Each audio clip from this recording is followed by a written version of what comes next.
Bismillahirrahmanirrahim. Assalamualaikum warahmatullahi wabarakatuh.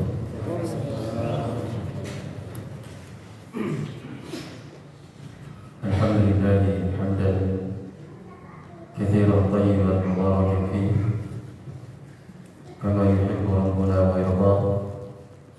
Asyhadu an la ilaha illallah wahdahu la syarika lah wa asyhadu anna Muhammadan abduhu wa rasuluh. Ya ayyuhalladzina amanu taqullaha haqqa tuqatih wa la tamutunna illa wa antum muslimun. Amma ba'd, fa inna asdaqal hadithi kitabullah wa khairal hadi wa ala alihi wa sahbihi wa sallam. Syarrul umuri muhdatsatuha fa inna kulla muhdatsatin bid'ah wa kulla bid'atin dhalalah wa kulla dhalalatin fin nar. Jamaah salat maghrib, al-ikhwah wal akhwat, bapak-bapak, ibu-ibu, saudara-saudari yang semoga dimuliakan oleh Allah Subhanahu wa taala. Alhamdulillah, kembali kita bisa berkumpul bersama-sama di tempat yang mulia ini dalam rangka bermajelis ilmu, dan kita melanjutkan pembahasan kitab Al-Adab Al-Mufrad karya Al-Imam Al-Bukhari rahimahullah ta'ala. Masih dalam pembahasan adab seorang anak kepada kedua orang tuanya, dan disebutkan pada pertemuan sebelumnya bahwa Imam Al-Bukhari menyebutkan sebuah bab yang memberikan pelajaran kepada kita bahwa ada suatu amalan yang dengannya seorang anak itu bisa membalas dari segala jasa kebaikan kedua orang tuanya. Baik, kita akan bacakan hadis yang dibawakan oleh Imam Al-Bukhari rahimahullah ta'ala. Kata beliau, bab jaza'il walidain, bab balasan untuk kedua orang tua.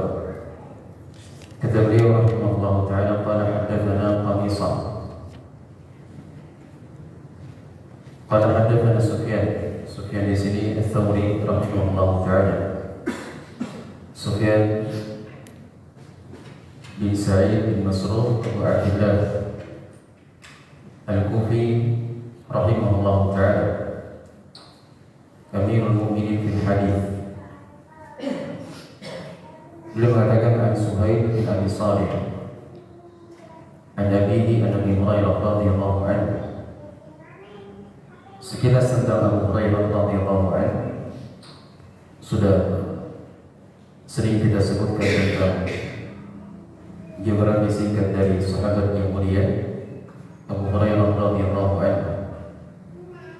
Beliau ini adalah sahabat yang sangat-sangat ternama di masanya, walaupun beliau sangat terbilang sahabat yang belakangan masuk Islam, dan disebutkan oleh para ulama beliau duduk bersama Nabi sallallahu alaihi wasallam, belajar kepada beliau dalam kurun waktu 4 tahun.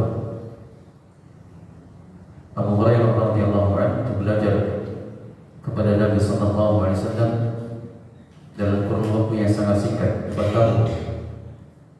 Namun waktu yang sangat singkat itu membuat beliau menjadi orang yang sangat ternama, orang yang sangat terkenal, disebabkan karena beliau sangat bermujahadah, bersungguh-sungguh untuk menghadiri majelisnya Nabi sallallahu alaihi wasallam. Abu Hurairah sendiri pernah bercerita, dan cerita ini beliau sampaikan ketika beliau ditanyakan apa gerangan yang membuat Abu Hurairah ini banyak meriwayatkan hadis dari Nabi sallallahu alaihi wasallam. Bahkan dia termasuk ahfadzus sahabat itlaqan, seperti diungkapkan oleh Ibnu Hajar di sebagian kitabnya, bahwa Abu Hurairah adalah sahabat yang paling banyak hadisnya menurut kesepakatan para ulama secara mutlak, mengalahkan dari sahabat-sahabat yang lainnya.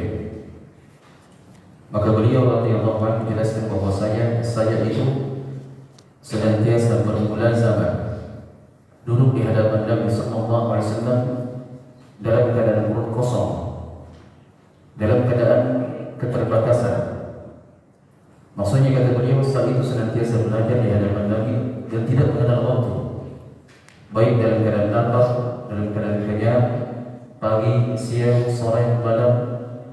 Beliau senantiasa memanfaatkan waktunya untuk terus bersama Nabi sallallahu alaihi wasallam, sehingga banyak beliau meriwayatkan hadis yang tidak diriwayatkan oleh sahabat yang lainnya. Iya. Dan juga beliau sebutkan adalah saya bermula zaman di hadapan Nabi yang tidak dilakukan oleh kaum Muhajirin dan kaum Ansar. Kaum Muhajirin yang mereka sibuk dengan keluarganya, sementara kaum Ansar yang mereka sibuk dengan perdagangannya. Adapun saya, kata Hurairah, saya sibuk duduk di hadapan Nabi. Dimanapun Nabi ada, maka Abu Hurairah turut bersama Nabi sallallahu alaihi wasallam. Nah, karena itulah yang menyebabkan Abu Hurairah ini menjadi sahabat yang disepakati oleh para ulama banyak sekali hadisnya. Iya. Hampir semua pembahasan dalam agama Islam itu kita dapatkan hadisnya diriwayatkan oleh Abu Hurairah. Dan secara status sosial beliau termasuk Ashabus Suffah. Iya. Apa itu Ashabus Suffah? Ashabus Suffah itu adalah sahabat-sahabat yang tidak memiliki tempat tinggal di Madinah.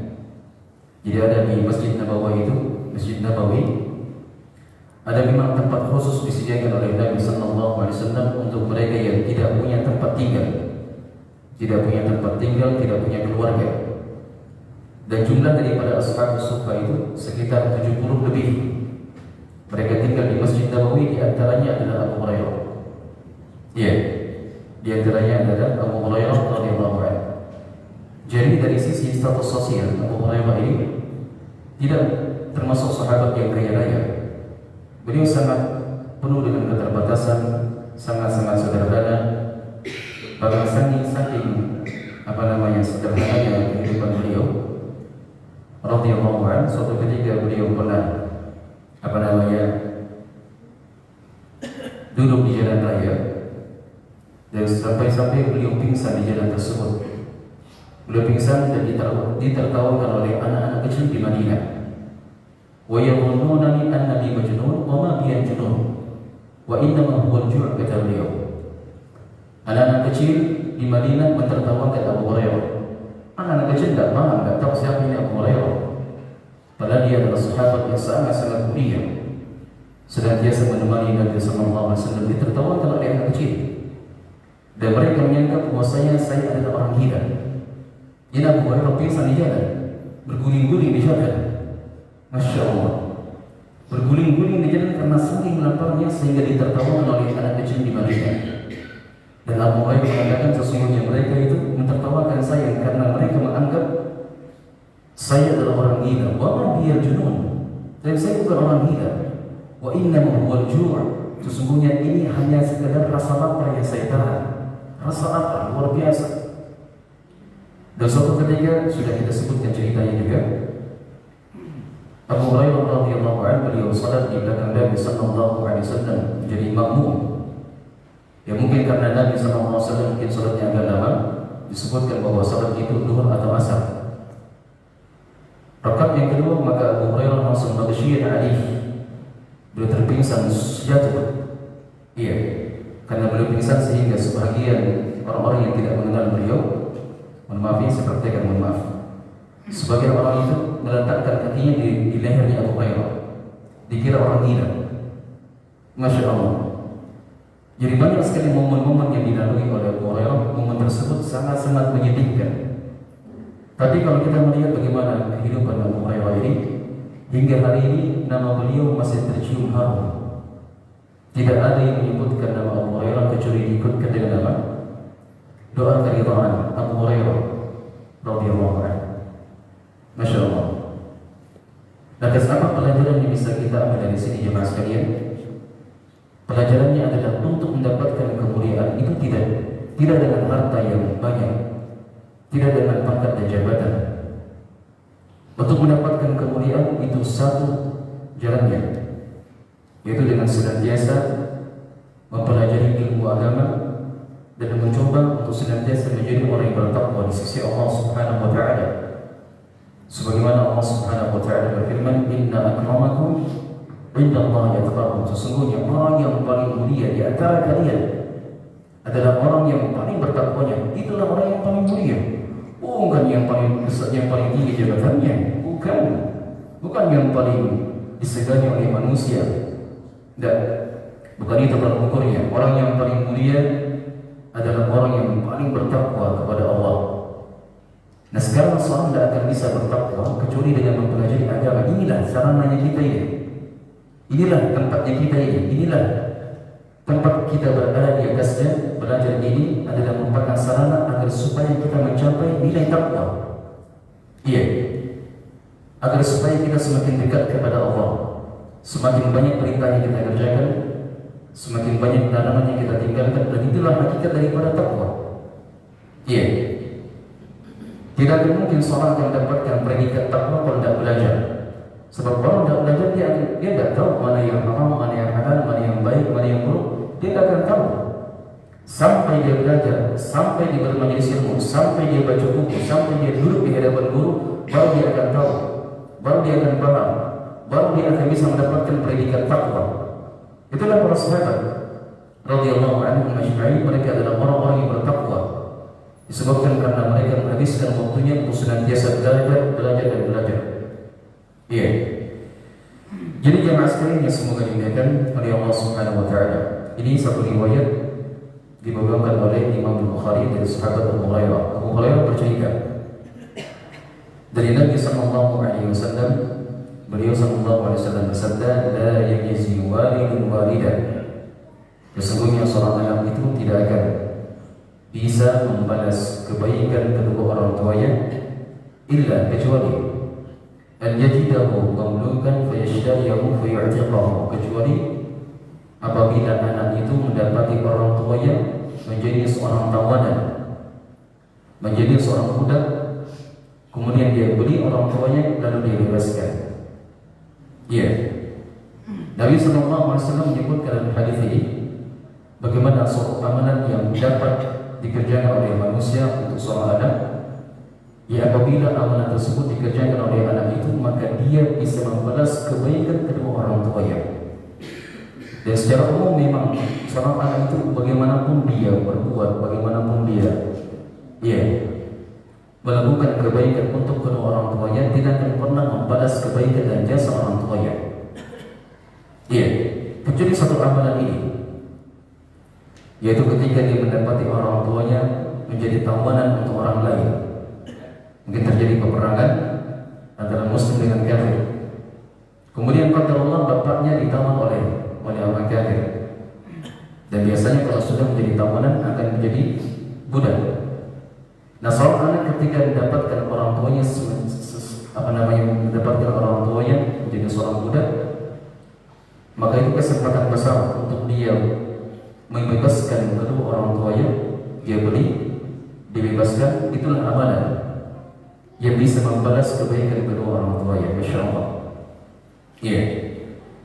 Lantas kenapa amalan seperti ini dijadikan oleh Nabi sallallahu alaihi wasallam sebagai amalan yang bisa membalas kebaikan orang tua? Kenapa? Disebutkan oleh para ulama, di antaranya Al-Imam As-Sundi dalam Syarah Sunan Ibnu Majah rahimahullah taala menjelaskan hadis ini, kata beliau, "Wa fihi anna al-'abda kal-halik faka'annahu bi'itaqi akhrajahu min al-halaki ila al-hayat fa sara fi'luhu dhalika bima ya'dilu fi'l al-ab haitsu kana sababan lil wujudi wa ikhrajuhu min al-'adami ilayhi." Berkata Sundi dalam Syarah Sunan Ibnu Majah menjelaskan hadis ini, kata beliau, di dalamnya terdapat bahwa seorang hamba itu atau seorang budak itu dikategorikan atau seperti diperumpamakan seperti seorang yang sudah hampir meninggal. Itu namanya orang budak, ya. Budak itu seperti orang yang sudah mau meninggal. Maka ketika ada seorang anak yang menyelamatkan kedua orang tuanya, diselamatkan orang tuanya, dia dapati orang tuanya menjadi budak, lalu dia selamatkan dengan cara membelinya, kemudian dia bebaskan, maka seakan-akan kata beliau, ini adalah seorang anak yang dia sudah berjuang untuk kebaikan orang tuanya, untuk supaya tidak mati. Dia berjuang mati-matian agar supaya orang tuanya tidak mati, karena perbudakan itu adalah jalan mengantarkan kepada kematian. Itu perbudakan. Nah, seorang anak ketika dia mendapati orang tuanya sedang diperbudak oleh orang lain, ada yang punya punya motor di belakang mobil ini mau mundur, tidak bisa mundur. Yang di belakang mobil putih, ya terima kasih. Bukan R15 bukan nih? Ya, motor motor saya. Kalau R15 motor saya di belakang mobil. Di belakang mobil. Iya, Mobil kita ini. di Terus dia mau kasih mundur, dia tidak bisa. tolong dulu teman-teman. Dibantu. Ya.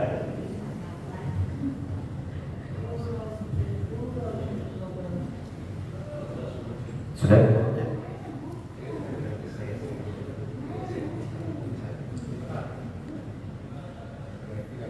Jadi saya ulangi bahwa apabila seorang anak yang mendapati bapaknya diperbudak oleh orang lain, dan yang namanya perbudakan itu adalah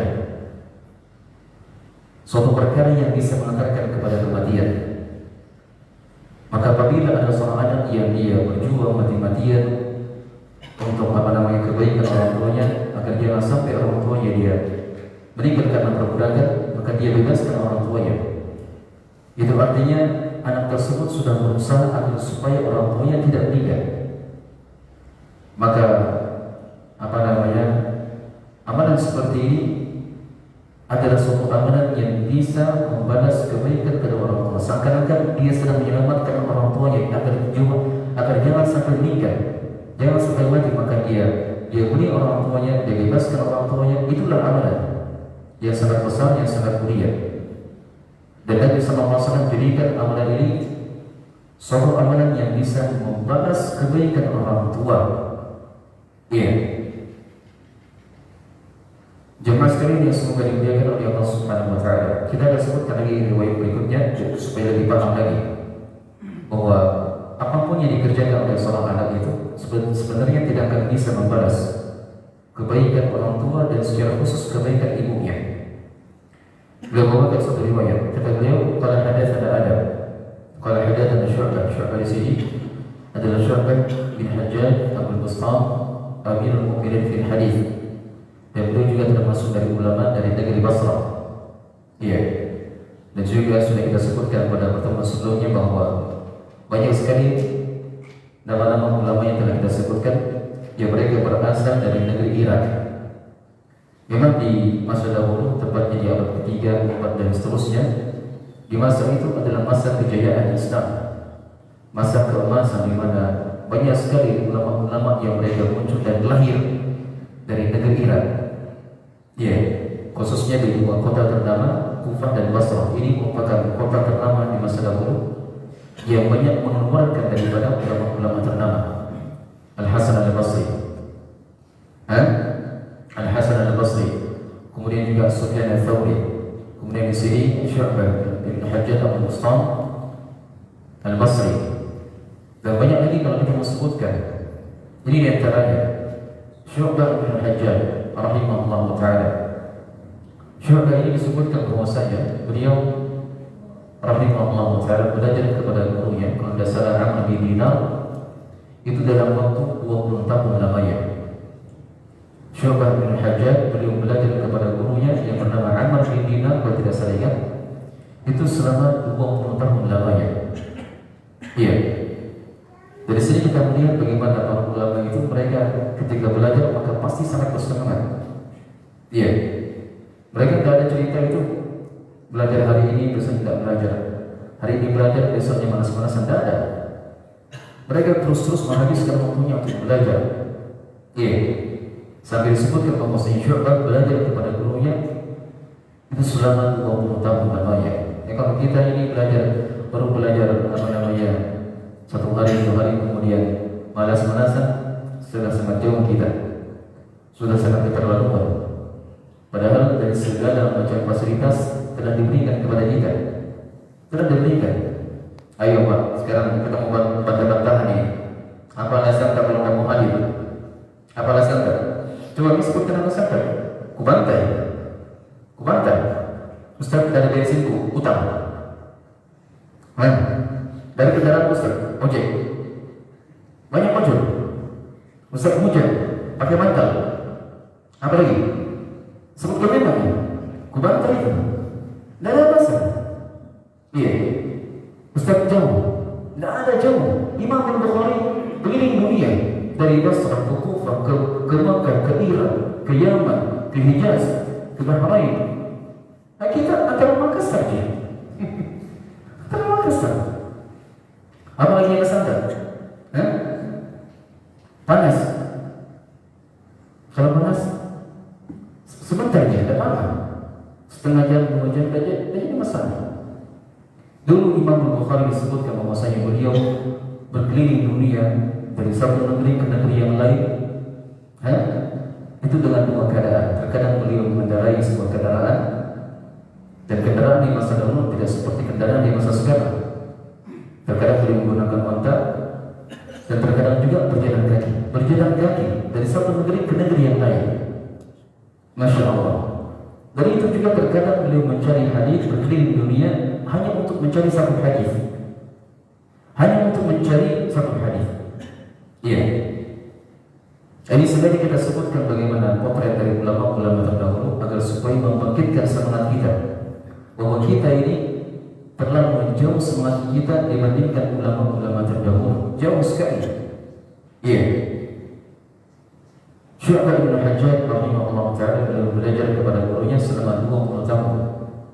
Dan disebutkan juga banyak lagi ya, di antaranya Sufyan bin Uyainah juga belajar kepada gurunya selama 20 tahun.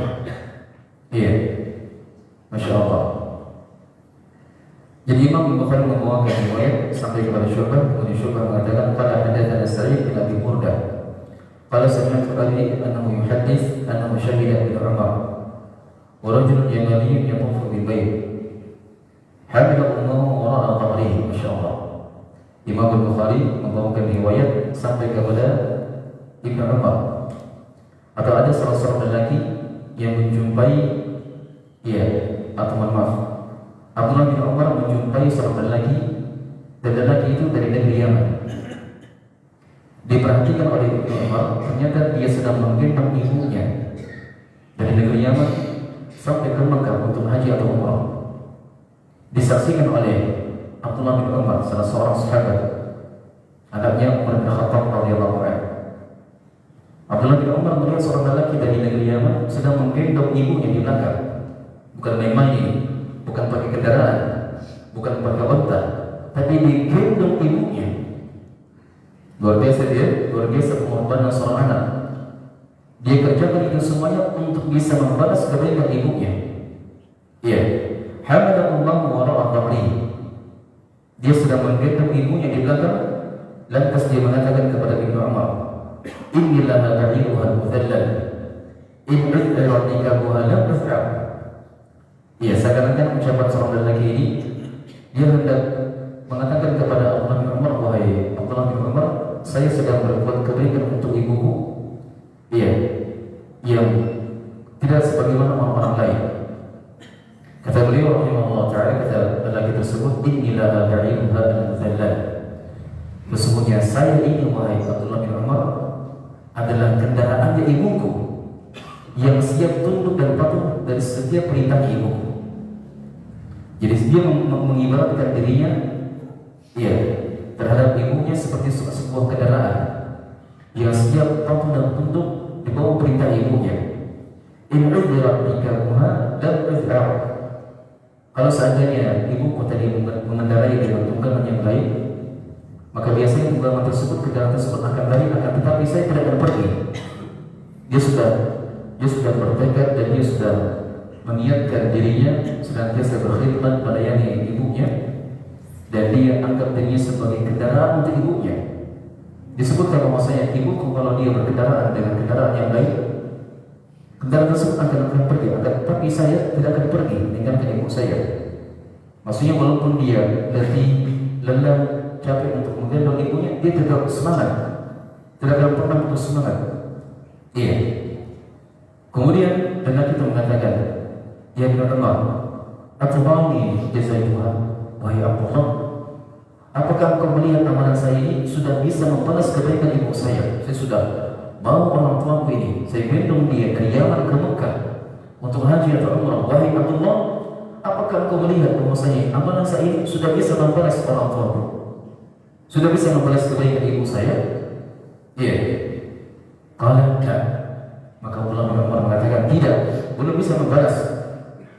Walau bisa berarti walaupun itu hanya sekedar satu tarikan nafas yang dikeluarkan oleh ibumu ketika dia melahirkanmu. Iya. Tidak akan bisa membalas kebaikan orang tua apapun yang dibina oleh seorang anak. Bahkan lelaki tersebut ketika dia menggendong ibunya, kebaikan ibu saja belum bisa membalas kebaikan orang tuanya, ibunya, walaupun satu hembusan nafas yang dikeluarkan oleh ibunya ketika dia melahirkan anaknya belum bisa membalas. Kemudian Allah bin Umar sebutkan, "Tsumma tafa Ibnu Umar fa'ata al-maqam shalla rak'atayn tsumma qala ya ibnu Abi Musa inna kulla rak'atayn tukaffirani ma amamahuma." Kemudian Abdullah bin Umar dia berjalan sambil tawaf di Ka'bah. Fa'ata al-maqam, dan dia mendatangi maqam Ibrahim. Fasalla rak'atayn, kemudian dia mengerjakan salat 2 rakaat. Tsumma qala, kemudian dia mengatakan kepada lelaki tersebut. Jadi ada lelaki tadi menggendong ibunya, maka Abdullah bin Umar mengatakan sesungguhnya amalan tersebut belum bisa membalas kebaikan orang tua.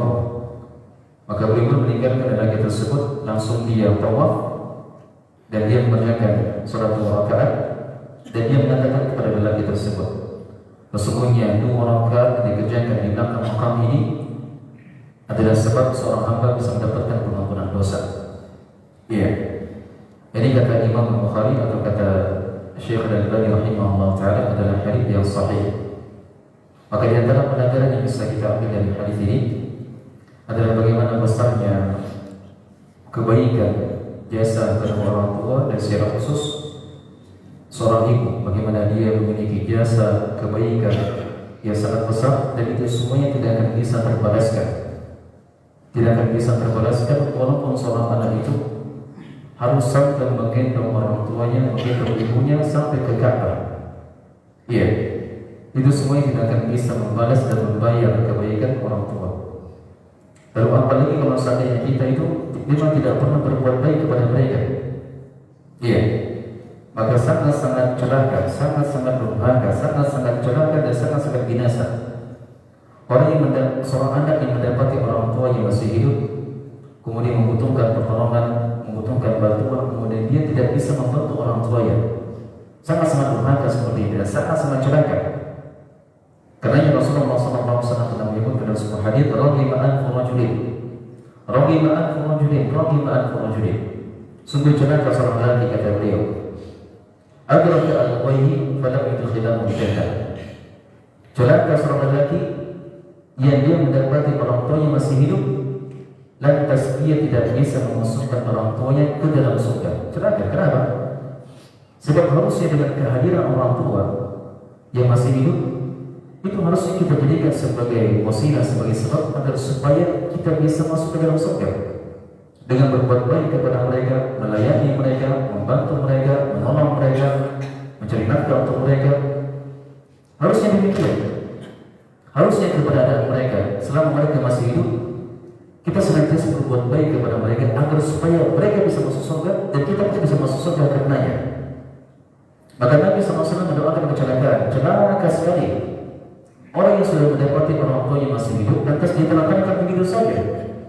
Dibiarkan orang tuanya sampai tidak terurus, tidak terlayani, lontang lantung ke sana kemari. Sementara dia enak-enakan bersama istrinya, bersama keluarganya. Ini luar biasa, anak durhaka seperti ini. Durhaka. Iya. Walaupun dia sudah belikan rumah, sudah belikan mobil, kemudian ternyata dalam kesehariannya dia masih terlantarkan orang tuanya, masih durhaka seperti ini. Masih durhaka. Harusnya ada sebagai seorang anak tetap senantiasa melayani melayani orang tua. Iya. Dan sering saya dapati juga sebuah fenomena ya. Sering saya dapati sebuah fenomena yang mungkin terjadi kepada sebagian kawan-kawan sekalian. Iya. Bagaimana ketika kita sudah memiliki harta yang begitu banyak, pangkat yang sangat tinggi, ketika kita bertamu ke rumah orang tua, kita seakan-akan orang yang memiliki pangkat yang sangat tinggi. Iya. Dan kita jadikan orang tua selayaknya seorang tamu. Kita perintah orang tua, mak ambilkan dulu, mak ini ambilkan, ibu ambilkan tolong. Subhanallah. Tidak pantasnya seperti ini. Itu orang tua mereka sudah tua, sudah renta, sudah lanjut usia, kemudian ada suruh-suruh lagi layaknya seperti babu, keterlaluan, durhaka. Iya. Walaupun dia menganggap diri sebagai orang yang berbakti, orang yang senantiasa menguji orang tuanya, tidak benar itu. Perbuatan durhaka yang seperti ini. Harusnya ketika Anda bertamu ke rumah orang tua, tinggalkan dari semua jabatan. Anda boleh memasang pangkat dan jabatan ketika Anda di kantor, boleh, silakan. Tapi ketika Anda sudah masuk melangkahkan kaki di rumah orang tua, tinggalkan jabatan semuanya. Tinggalkan. Jadi diri Anda seperti anak kecil di hadapan orang tua, siap melayani mereka. Mak, apa kimoy? Apa mau ini? Makan apa? Makan ini. Jadi kita cuci piring, biar saya cuci piring. Jadi kita biar saya. Iya. Sampai sekalipun orang tua itu adalah orang yang jahat, orang yang zalim, orang yang beda agama dengan kita, tetap kita harus berbuat baik kepada mereka. Itu ajaran agama Islam, itu ketentuan agama Islam, itu syariat agama Islam. Walaupun mereka menentang, walaupun mereka jahat, walaupun mereka zalim, tetap wajib kepada kita untuk senantiasa berbakti kepada mereka. Ya? Jadi jangankan orang tua kita mungkin jahat ya. Apa yang kita inginkan kemudian tidak dituruti oleh mereka. Mereka sering memukuli kita, sering berbuat kasar kepada kita. Orang tua yang sudah kafir saja beda agama dengan kita, itu kita masih wajib untuk berbuat baik kepada mereka. Kita beda agama dengan mereka, kita sebagai anak masih wajib untuk berbuat baik kepada mereka. Lalu apa lagi apabila orang tersebut masih sama agama dengan kita? Tentunya kewajiban kepada mereka, kewajiban berbuat baik kepada mereka lebih wajib lagi, lebih ditekankan lagi. Iya. Maka saya heran kepada sebagian orang-orang yang ketika dia mendapati orang tua yang mungkin kasar, mungkin keras, kemudian dengan alasan itu semuanya dia tidak mau berbakti kepada orang tuanya. Tidak ada ceritanya. Iya. Jangan ingat kejadian-kejadian mereka. Jangan ingat. Ingat dari segala jerih payahnya mereka. Apalagi seorang ibu itu luar biasa. Dia bawa kita selama 9 bulan, dia harus membagi waktunya. Bahkan dia rela membagi makanannya, separuh untuk tenaganya, separuh untuk anaknya. Dia terkadang sampai mual-mual tidak bisa makan, sampai sakit, sampai jatuh, sampai pingsan, sampai berdarah-darah lagi. Sampai berdarah-darah. Bahkan dia rela mengorbankan jiwa dan raganya agar supaya kita bisa lahir ke dunia. Dia korbankan jiwa raganya. Itu seorang ibu ketika dia melahirkan, seakan-akan dia sedang mengorbankan jiwanya, dia korbankan hartanya, agar supaya anak itu bisa lahir ke bumi, bisa selamat. Kemudian setelah kita sudah besar, sudah dewasa, rumah tangga, kemudian kita melupakan mereka? Tidak, dari demikian. Kemudian tadi kisah yang disebutkan oleh Imam Al-Bukhari, ada seorang lelaki yang berusaha untuk berbuat baik kepada orang tuanya dengan cara menggendong ibunya sampai ke Mekah. Dari Yaman ini, itu jarak antara Yaman ke Mekah itu bisa sampai ribuan kilometer.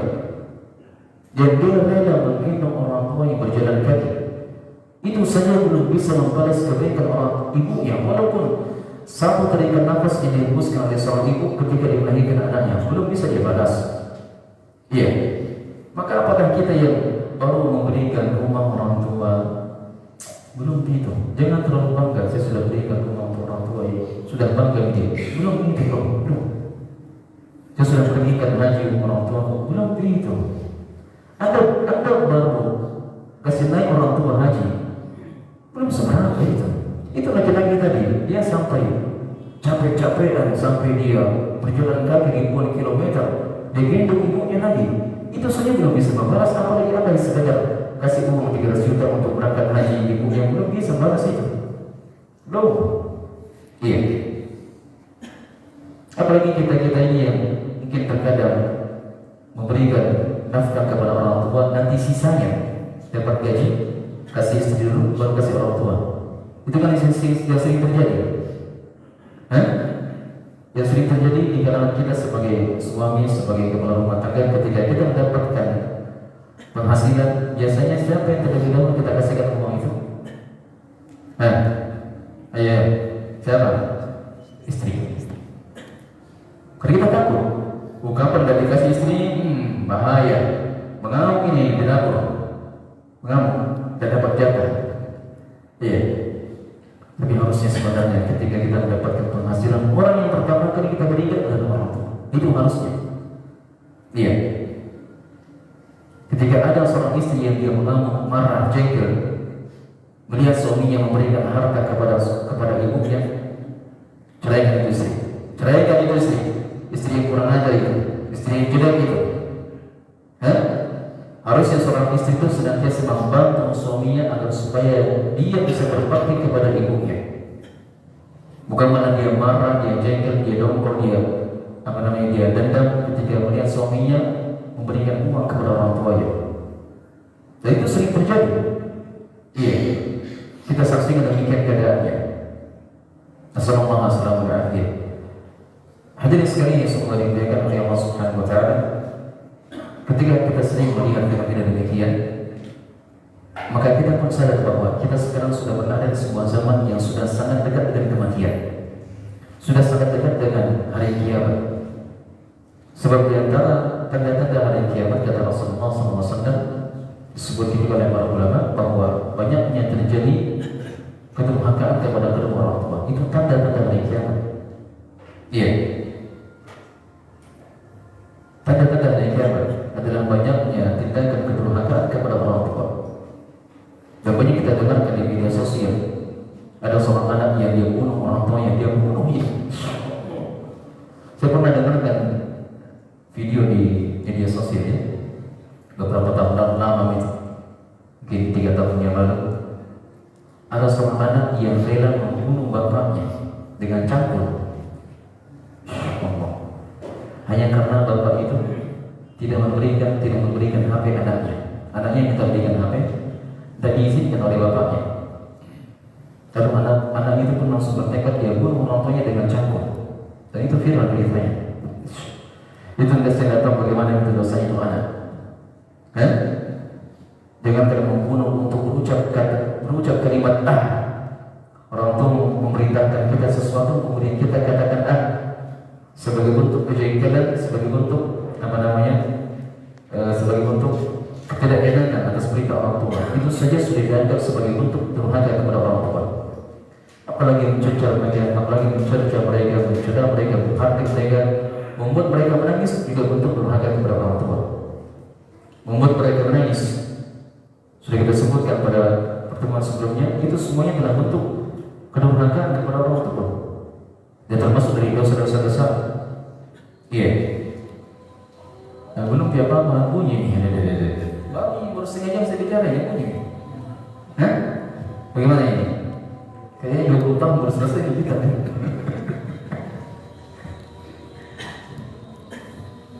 Baik, lanjut sedikit, belum bunyi. Sudah masuk. Baik, kita selesaikan sedikit. Kata penulis rahimahullah ta'ala,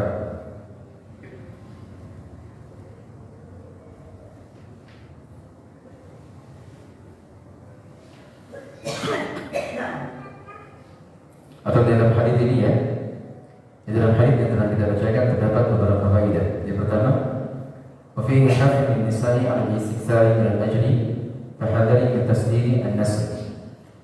Iya. Di dalamnya terdapat bahwasanya anjuran kepada seorang anak untuk berbuat baik kepada orang tuanya dengan segala perbuatan, dengan segala tindakan.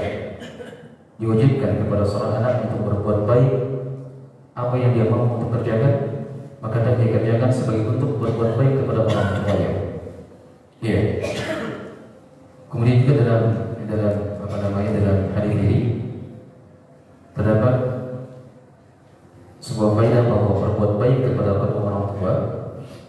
itu merupakan sebab seorang hamba mendapatkan pengampunan dosa. Iya. Dalam hadis yang kita bacakan terdapat faedah bahwa berbuat baik kepada kedua orang tua adalah sebab yang dengannya seorang hamba akan diampuni dosa-dosanya oleh Allah Subhanahu wa taala. Iya.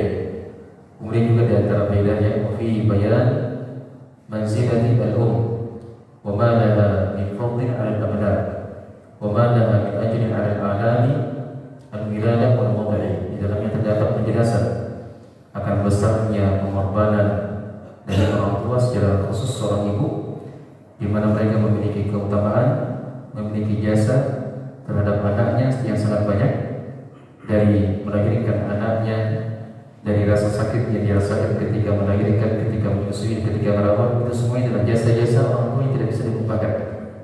Iya.